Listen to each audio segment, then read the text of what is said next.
إذا كنت بتحب شخص كتير بحياتك وتركك، دير بالك تترجاه لحتى يرجع لك، لأنه لو كان بحبك ما كان تركك.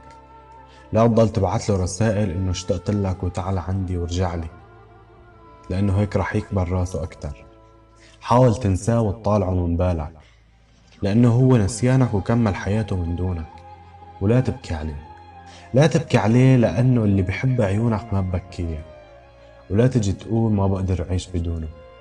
إذا ما بتقدر تعيش بدونه، احكي لي كيف عايش قبل ما تعرفه.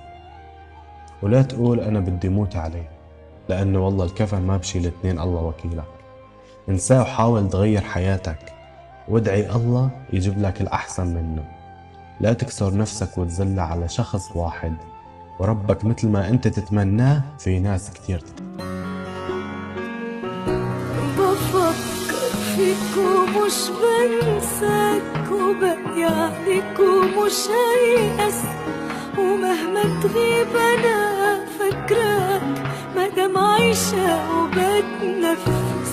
بفكر فيك ومش بنساك، وبقي عليك ومش هيأس،